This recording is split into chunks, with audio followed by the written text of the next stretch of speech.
We're checking out a Czech gun in this episode of the Gear Guide. You know, 2015 is a great year for guns that aren't M4s and AKs, and there's also a great year for companies like really stepping up their game and improving the internals and externals of their gun. Well, what we're looking at here today checks both those boxes, and it's the SA Vz.58. It's made by Ares, and this is definitely a unique beast. So let's get right on in and take a look at what externally makes this gun so neat.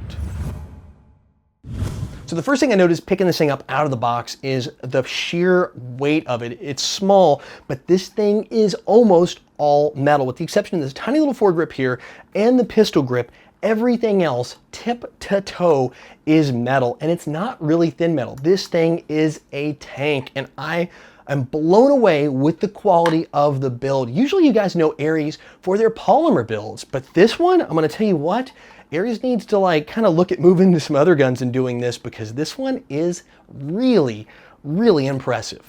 So starting at the front, you do have a short barrel. Again, everything's metal. I really kind of like this neat, really kind of beefy design, front sight kind of gas block thing going on. It goes right to the grip, and I was actually kind of concerned at first about how small this grip is. But once you get your hand on it, it actually feels really good. It fits really well, and I was surprised, even with just, a couple inches of plastic here to get a hold of, it really does a good job. Moving on top, the whole top is metal, including this adjustable front sight. You can actually set it for the range, so you can kind of accommodate, for which weight BB and how far you're shooting your opponents. And of course, you do have this bolt cover that slides back, and I'm going to get to that in a second, but I want to finish the externals first. You also get a side folding stock. It's actually really well made. The button in the back is actually really strong, and you have to kind of press it kind of hard so it locks into place really well. And this being made of steel, it's not some cheap aluminum alloy. This is not going to give up the ghost anytime soon, so it's really going to stand up to tough play. Moving on down the left side of the gun, you have a huge sling adapter point here in the back, so you can put anything you want. If you want to clip in, if you want to run a huge webbing sling, you can do it over here. In the back, you can actually take this off and it'll access the back of the mech box, which will give you access to your quick change spring system as well. Going on down the side here, you have two holes. Now, I want to get to the accessories before we get any farther. Ares on their website has an incredible amount of accessories and upgrades and modifications already in place for this gun. In fact, I was blown away checking out what they have planned for it, whether it's magwell conversions or scope mounts or you name it. Buffer tube adjustments, like I said, you can take this thing off with one screw in the back. You can put like an M4 buffer tube on it. They've really made the investment into the SA Vz.58 platform all in, including, like I said, that M4 magwell attachment. But these two holes are here waiting for you to put that scope mount on the side, so then you can run the risers on the top like you see in a lot of AKs. Moving on, you do have trademarks here for Czech small arms, and then of course you have the model number and a stamped serial number as well. And then of course, moving down here to the bottom, you have the mag release. Now, the mag is really stiff. It is really tough to get in there, but it has worn in after my tests. I've been doing mag change after mag change, and I've got it broken pretty decent. I think a little bit of filing would finish it off if you guys are kind of impatient, or just doing about 50, 60, 70 mag changes will definitely break that mag in for you. Also, like what they did here with the mag release, rather than have it just jam up against the trigger guard, they actually worked the notch here so you can still get to it. Moving all the way back up to the front, they give you this huge keyring thing. So now you've got a way in the front and the back to make this thing slung if you guys want to do that. If you want to put something like a paracord sling on there, you can do that as well. But they've really kind of covered all your bases. And then last but not least is the fire controls here on the side. All the way down is safe, and you can flip it back for semi and flip it forward to full auto. It also has the Ares programmable mech box in here, the smart control system. So if you have one of those little Ares programming boxes, you can program this, and I did. I actually set mine for 3-round burst and full auto, but you can set it whichever way you want for however you play.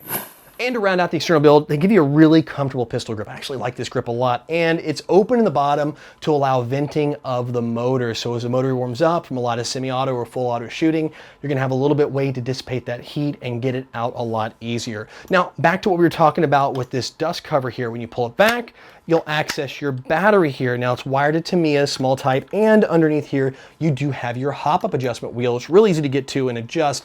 My only complaint about this whole setup, the way this thing is working, is the fact that it's really tough to get a battery in here. You're gonna probably have to order a special 7.4, something that's really slim and low profile to get it fit underneath here. The good news is there's this little tiny screw here in the back, this little Allen key screw. You can take it out, you can take the top dust cover off, and you can put the battery in that way, but there's really no way to get it up under this dust cover. I tried with the small buffer tube type batteries or a standard 9.6. They're all just too large in diameter. So definitely you're gonna wanna like do a special order on a real thin, like a 7.4, 1 or 2 piece even, where you can kind of work them in there to get it going.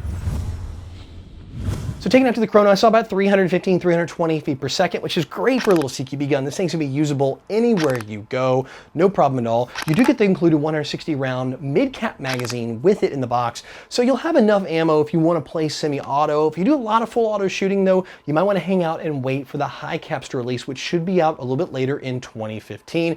And stepping it up to full auto, saw pretty good rate of fire, up in the 18s, so we're seeing good numbers, so you will be able to lay that fire down if you're doing some serious room clearing with the gun.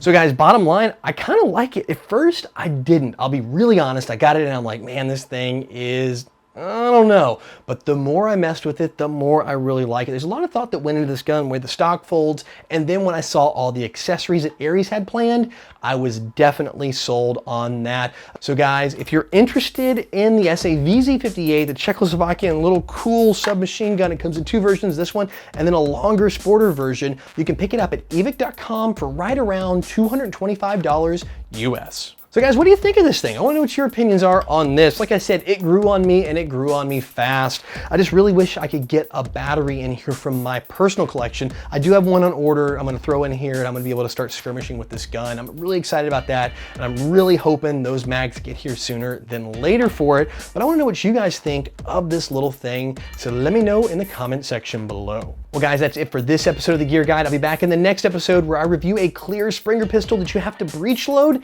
every single shot before you fire it.